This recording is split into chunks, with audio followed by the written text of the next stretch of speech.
It wasn't. Every time during the audit, I was there almost every day. A couple days I didn't make it. Every day that I sat there, I would watch the process of, and let me back up to the process. So first of all, we had a problem in Windham. And the auditors have not been able to recreate November 3rd. I'm going to say that again. The auditors have not been able to recreate November 3rd. Those machines are unreliable. In fact, we ran all 10,000 ballots through all 4 machines during the audit. And we could not get one machine to match the other machine during an audit. When you look at the problem that we had, Ken mentioned 300 votes. It was 300 votes for each Republican candidate. Each Republican candidate gained a vote. And the leading Democrat, lost 100. I sat in my office for weeks and months on end staring at what happened, how did this happen? Bewildered, puzzled. My engineer brain kicks in. I gotta figure this out. I'm looking at it, I'm staring at the ballot. I have a copy of the sample ballot you can get online. And I'm looking, and I'm like, I wonder if these votes going through the target could have an effect on these. And as I'm looking at them, it occurs to me, that's a very, very real, plausible explanation.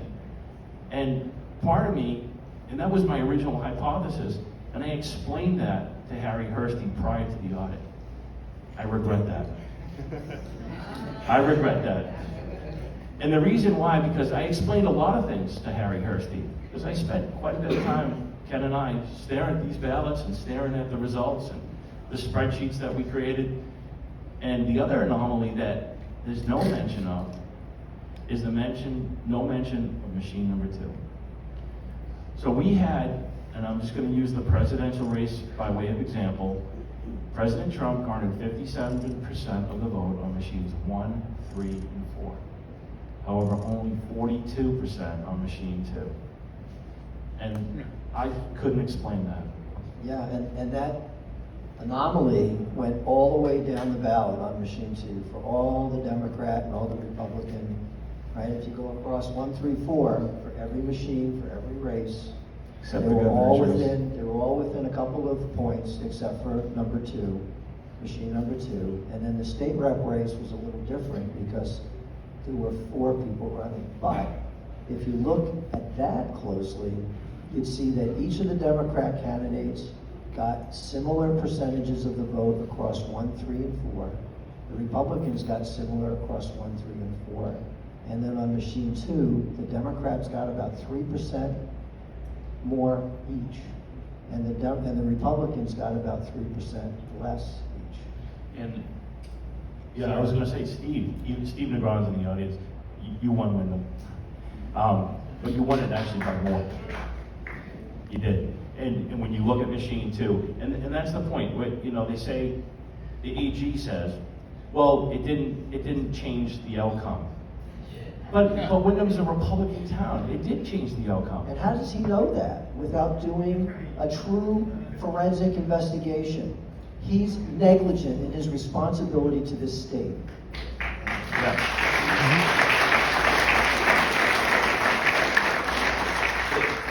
The thing is, with the machine 2 anomaly, is when you look at other townships, every single heavy Republican township has one machine that's total opposite results of the others. Okay, so it's not just Windham. You have these machines where, let's say if you have 4, one of them just shows total direct opposites where the Democrats winning in a landslide. Okay, in a heavy Republican precinct, that makes no sense. And what's even more interesting is we actually look back into a documentary. It's called Kill Chain. And you know who stars in it? Harry Hursty and Philip Stark. And they have a little segment, a little scene in that documentary where they're talking about Stacey Abrams in 2018 in Georgia, where a heavy Democrat precinct, they had one machine that went for the Republican. And they were acknowledging that these machines can be rigged.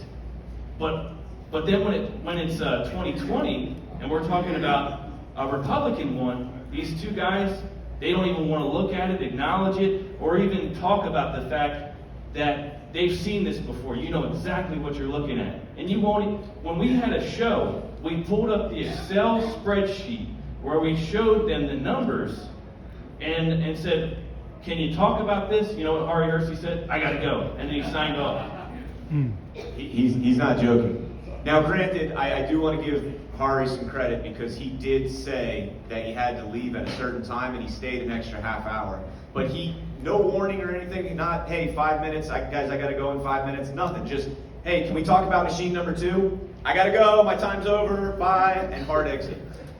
So with this machine number 2, it wasn't just the fact that machine number 2 was off. There was a lot of other anomalies that we had with the machine. Back in, 2005? Ken, I told you I was going to have to pull out my notes. So I want to read this to you guys directly, because this is Hari Hersey's testimony back in 2005 in Wisconsin. I believe it was Wisconsin.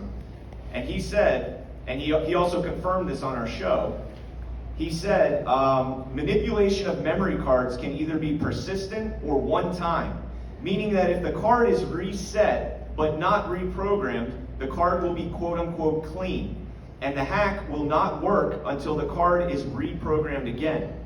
Now in Windham, we saw a memory card reset on the audit logs right before they reran the election. Right, and he never said ahead of time that they were going to do that. He said they would reset the counters, reset the date, but he never said they would reset the memory card, and the transaction logs show that.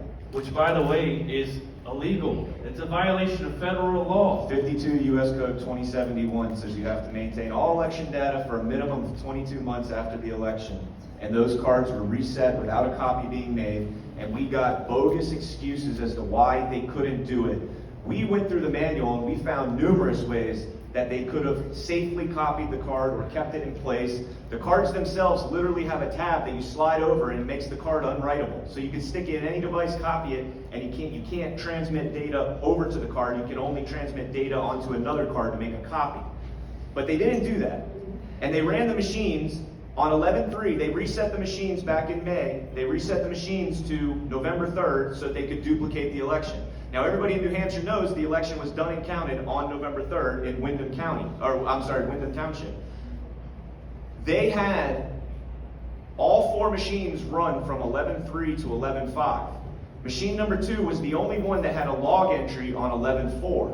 Apparently, a ball bearing in machine number 2, everything always happens on machine number 2. Nothing happens on any other machines. They're great.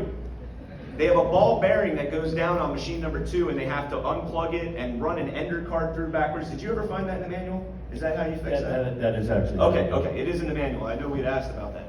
So anyways, they run the ender card back through, which creates a log entry for November 4th. Now, Hari Hersey and Philip Stark on our program said that if there's a one-time malware on there, it has to duplicate the election, which was 11/3. So when you run it on 11/4 and 11/5, if there was any malware on those machines, there's a good chance that it was no longer active because it's not November 3rd, in their own words. And we could have somebody look at the source code, but Hari's the only one that looked at the source code. Nobody else looked at the source code.